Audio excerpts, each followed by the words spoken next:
Hello बच्चों, चलिए प्रश्न को पढ़ते हैं। दो बिंदु आवेश प्लस क्यू व माइनस क्यू परस्पर d दूरी पर स्थित हैं। किन बिंदुओं पर परिणामी वैद्युत क्षेत्र दोनों आवेशों को मिलाने वाली रेखा के समांतर होगा? चलिए सबसे पहले हम लिख लेते हैं मूल अवधारणा।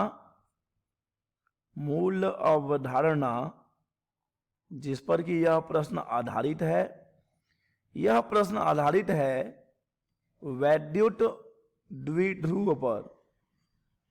वैद्युत द्विध्रुव, चलिए बच्चों पहले हम जान लेते हैं वैद्युत द्विध्रुव के बारे में। बच्चों वैद्युत द्विध्रुव दो समान परिमाण के आवेशों का निकाय होता है जो कि विपरीत प्रकृति के होते हैं।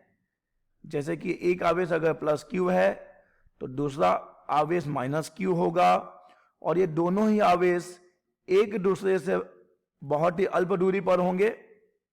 इस दूरी को प्रश्न में स्मॉल डी दिया गया है। तो बच्चों यहां पे जो निकाय बन रहा है वह है वैद्युत द्विध्रुव।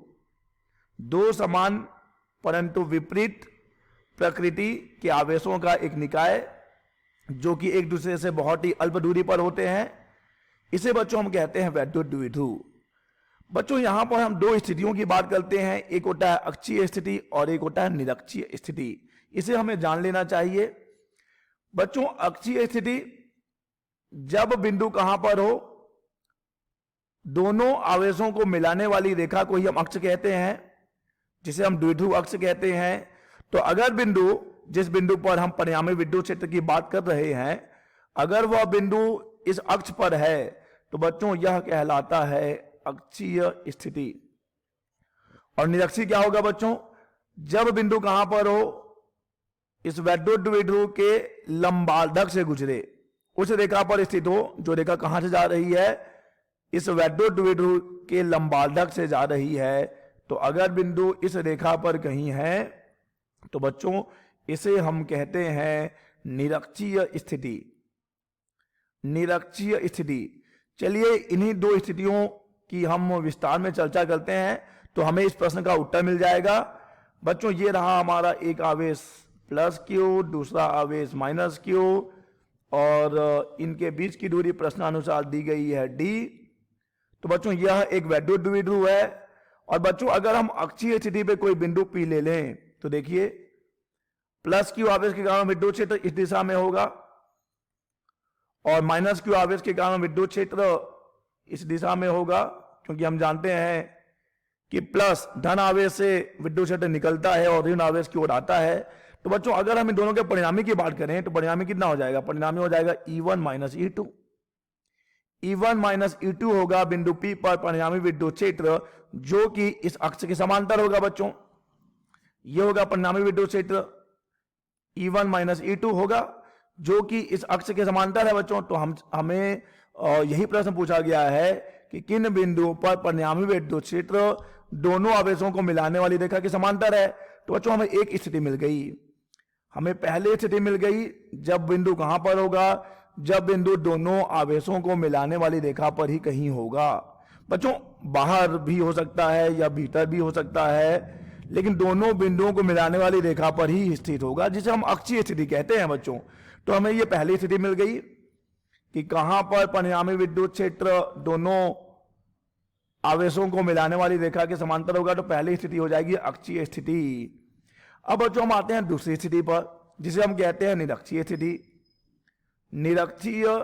निरक्षीय स्थिति की बात करेंगे अब हम। बच्चों निरक्षीय स्थिति क्या होता है? जब बिंदु जिस पर विद्युत क्षेत्र निकालना हो कहां पर हो? इस वैद्युत द्विध्रुव के लंबार्धक पर हो। बच्चों ये ऋण आवेश होगा और दोनों के बीच की दूरी दी गई है स्मॉल डी। तो बच्चों अगर हम इस स्थिति में बात करें तो देखिए एक विद्युत क्षेत्र हो जाएगा, ये हो जाएगा विद्युत क्षेत्र E2 माइनस की ओर आएगा। बच्चों क्षमा कीजिएगा, अगर हम इसे माइनस लेंगे तब वह माइनस की ओर आएगा। इसे हम प्लस ले लेते हैं और इसे हम माइनस ले लेते हैं, तो प्लस से विद्युत क्षेत्र निकलेगा और माइनस की ओर आएगा। चलिए हम इसे नाम दे रहे हैं E1 और E2 का। अब बच्चों अगर हम E1 और E2 का परिणामी निकालें तो हमें इस रेखा के समांतर यहां कहीं मिलेगी।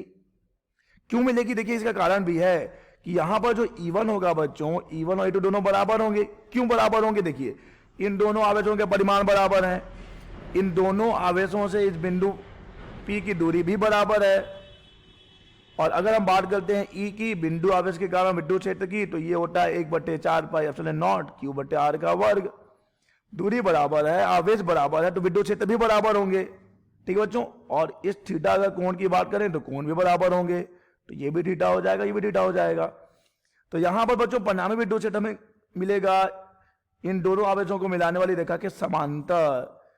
तो बच्चों दूसरी स्थिति हो गई निरक्षीय स्थिति। हमें इन दो स्थितियों के बारे में पूछा गया था कि किन बिंदुओं पर परिणामी विद्युत क्षेत्र दोनों आवेशों को मिलाने वाली रेखा के समांतर होगा। तो बच्चों पहली स्थिति हो जाएगी अक्षीय स्थिति और दूसरी हो जाएगी निरक्षीय स्थिति।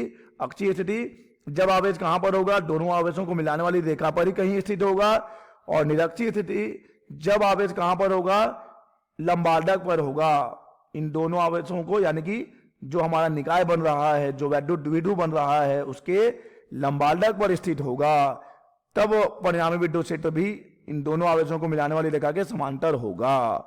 आशा करते हैं बच्चों आपको यह प्रश्न समझ आया होगा। धन्यवाद।